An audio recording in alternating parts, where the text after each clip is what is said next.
Have you ever wondered what it's like to forage for wellness? On today's episode of Barefoot Bliss and Divine Wellness, we are going to welcome Malcolm Saunders with the Light Cellar. Stay tuned.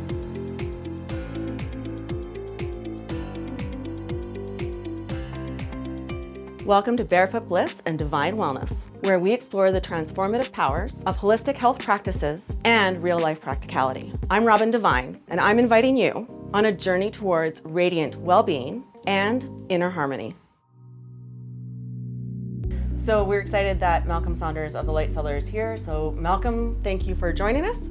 And I absolutely love pretty much everything that's at the Light Cellar, which is why, you know, I've always referred tons and tons of patients to you. But tell us where everything started. All right, yeah, thanks so much for having me. It's been a long journey, but started when I was 16, tried to figure out how to feed myself. I had certain ideological visions of how I would do that, how I wanted to show up in the world and eat in a way that supported that. And it took me down a path that I didn't end up on, but was part of my learning journey. So 16, time of your life, you're supposed to have all your energy. You could barely make it through a day. And it was because I went from meat, potatoes, and junk food to just potatoes and junk food out of environmental inspirations. I mean, you can hear a lot of commentary about that now. But yeah, long story short, I realized I'm not meant to be a vegetarian. We're omnivores is my own personal belief. And that led me down that path of food, nutrition. Like, how do I feed myself? How do I do it in alignment with how I want to show up in the world I want to create, and have health at the same time. And you figured that out at 16? No. Oh, okay, because I was like, oh my gosh, at 16 I was like, where's my next meal coming from, and just get it into you as fast as possible. Whatever was quick, easy, and tasted good, right? Yeah, the extent of my culinary abilities, I knew how to make Pop-Tarts, grilled cheese, and microwave pizza. Easy. And I remember you telling me once that your mom was very supportive, but she's like, I don't know how to do this, so you're on your own. Yeah, she's Scottish, very loving, very supportive, but yeah, it was kind of a coming of age speech. She's like, hey, Malcolm, if you want to do this, then you're on your own, and I was. So yeah, just had to figure it out, and it took way more than a decade. And then you went from young adult learning how to feed yourself to how did you get to the Light Cellar? Yeah, well, just this journey of just kind of exploring culinary abilities, again with these ideals of how could I make things as healthy as possible from scratch, the idea of whole foods, and led me down that path, studying nutrition, putting all the pieces together. And Light Cellar really just started out in my own basement. I was living in Arizona for about a year and a half at a raw food retreat center, made a lot of connections, got a lot of experience, learned how to make chocolate down there, how to make sauerkraut, that kind of thing. Came back to Calgary and was like, Calgary needs this.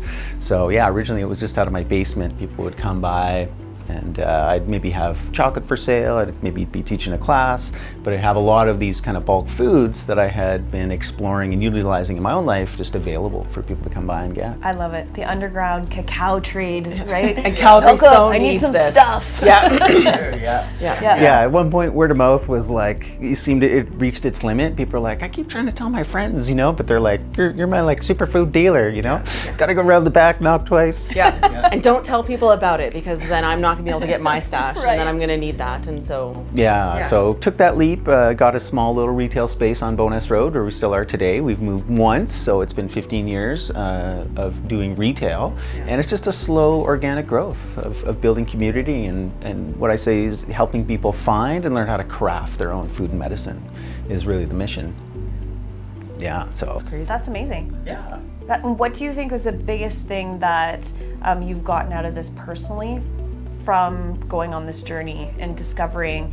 Because I love that you changed. You were listening to your body, and you're like, I'm not feeling it. I don't have the energy I want. And you changed paths into figuring out that omnivore was for you, not vegan or vegetarian. Yeah, very humbling, and just needing to be honest with myself, getting out of, dietary dogma, right? Yeah. Oftentimes we go, especially with nutrition, we get the blinders on, no, this is the way, and going, wait a minute, my body's telling me otherwise. Yeah.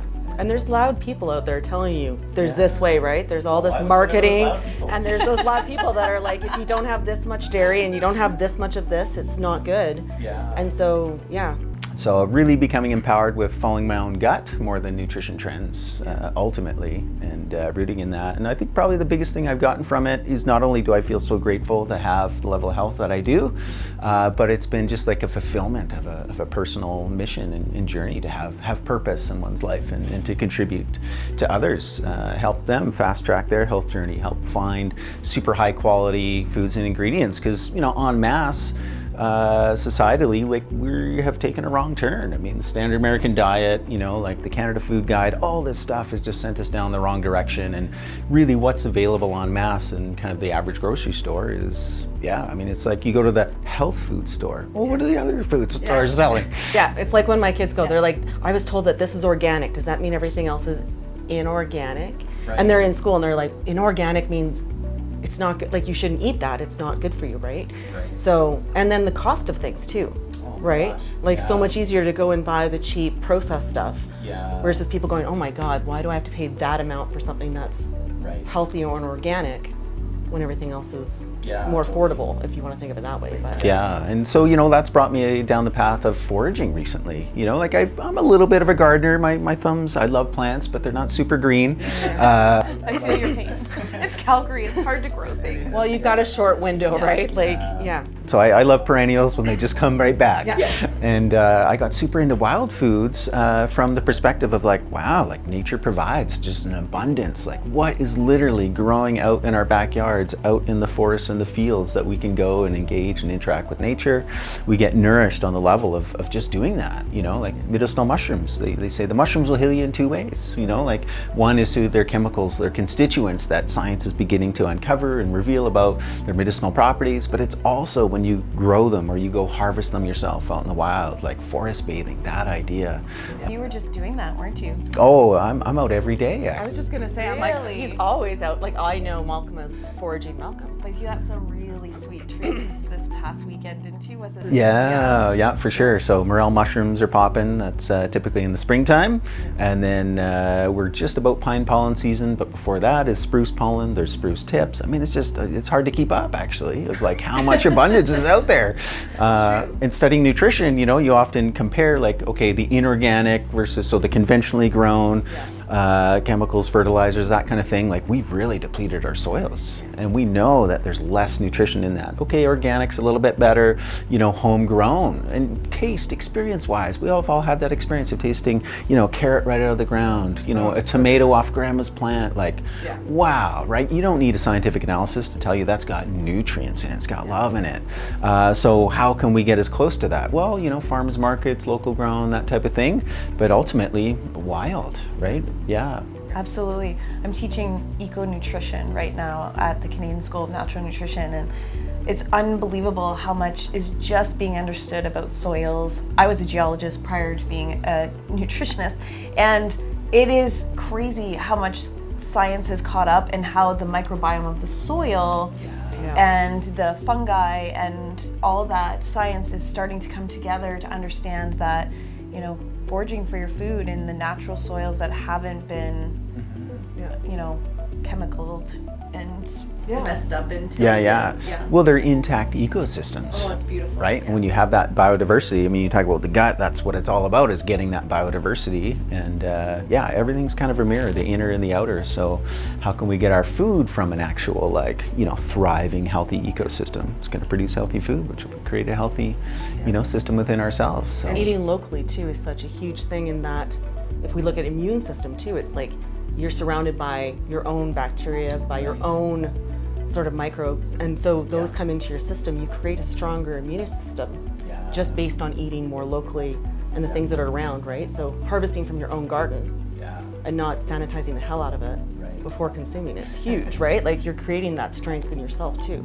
No, for sure. So there's a real, I know the world is facing a lot of problems, people personally as well as kind of collectively, and I think food is one of the most powerful ways forward, and that's really been a guiding light. I got a little bit misdirected in terms of the vegetarian thing, but I love the phrase, it's not the cow, it's the how. Right. That's right. That is actually a great phrase. Thank you so much for being here today. Can you tell us and tell our viewers how they can get a hold of you and where they can visit the Light Cellar? All right, you can go to lightcellar.ca, and that is lightcellar.ca, TCELLAR. Find me on social media at Light Cellar, or sometimes at The Light Cellar, if it's YouTube, Instagram, that kind of thing. Awesome. Thank you so much, Malcolm. Yeah, thanks for having me. So stay tuned for our next episode where we keep chatting with Malcolm Saunders of the Light Cellar. Stay tuned. Thank you for joining us on Barefoot Bliss and Divine Wellness, where we've uncovered the path to a vibrant, holistic life. Until next time, may you continue to walk the journey of wellness with grace and intuition, a grounded and natural approach on a journey towards wellness and vitality.